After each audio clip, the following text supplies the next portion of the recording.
আসসালামু আলাইকুম সুপ্রিয় দর্শক শ্রোতা, কৃষি ও সেবা ফেসবুক পেজ ও ইউটিউব চ্যানেলের পক্ষ থেকে আপনাদের সকলকে শুভেচ্ছা ও অভিনন্দন। দর্শক বন্ধুরা, আপনারা ইতিমধ্যে জানেন যে আমরা বর্তমানে কাজ করছি যশোরের ঐতিহ্যবাহী খেজুরের গুড় নিয়ে। তো সেই লক্ষ্যে একদম মাঠ পর্যায়ে চলে আসছি। এখন মূলত গাছ প্রস্তুত করার পরে আপনারা দেখতে পাচ্ছেন আমার সামনে এই যে গাছ কাইটে রাখছে গাছি ভাইয়েরা, যেটা বাংলা ভাষায় বলে বা যশোরের ভাষায় বলে গাছ কেটে রাখে নলির উপরে ভার পেতে রাখছে।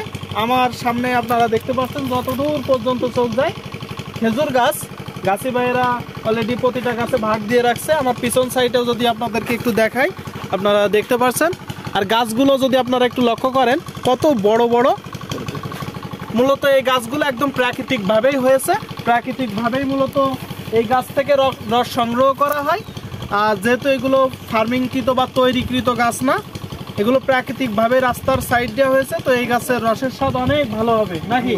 তো আমার সামনে এক গাছি ভাই আছে, ওনার সাথে আমরা একটু কথা বলবো। আসসালামু আলাইকুম। আপনার নামটা কি? কামালউদ্দিন। কামালউদ্দিন, বাসা কোন জায়গায়? দৌগাছিয়ায়। মানে আপনি এখানকার স্থানীয়?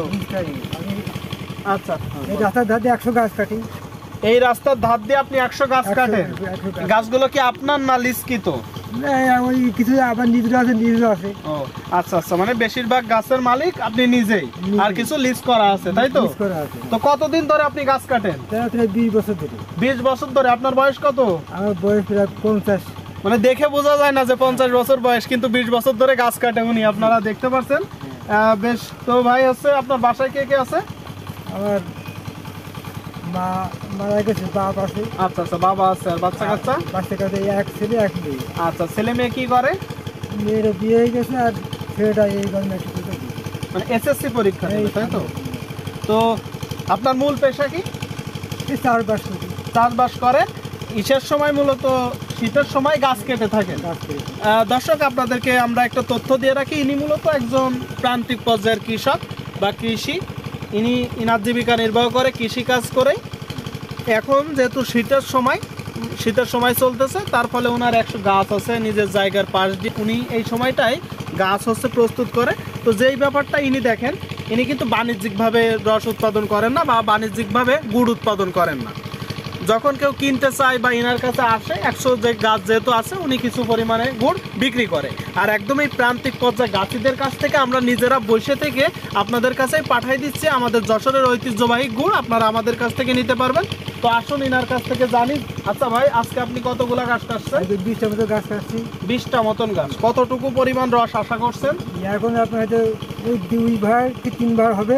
মানে যেগুলো আপনার 5 থেকে 6 কেজি এক এক ভাড়ে, তাই তো?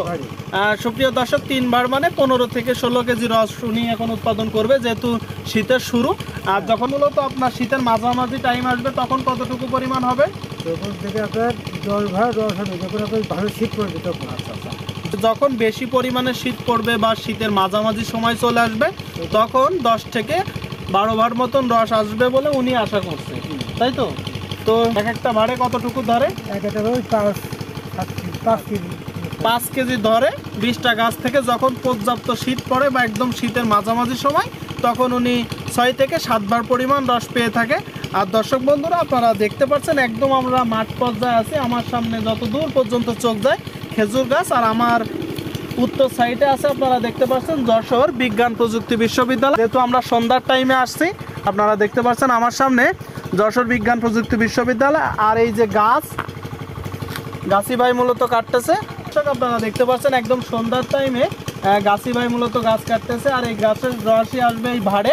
আর এই ভাড় থেকে আবার এই ভাড় মূলত তোলা হবে বা নেওয়া হবে বা এই গাছ থেকে নিয়ে যাওয়া হবে গুড় উৎপাদনের জন্য। আগামীকাল সকালে এই ভাড়টাই মূলত নিয়ে যাওয়া হবে, এখান থেকে রস সংগ্রহ করে সেটা প্রসেসের মাধ্যমে গুড় উৎপাদন হবে। আর এই যশোরের ঐতিহ্যবাহী খাঁটি খেজুরের গুড় আমরা পৌঁছে দিচ্ছি আপনাদের কাছে। সরাসরি আমাদের কাছে আপনারা কল করতে পারেন, কিংবা স্ক্রিনে দেওয়া নম্বরে আমাদের সাথে যোগাযোগ করতে পারেন। ধন্যবাদ।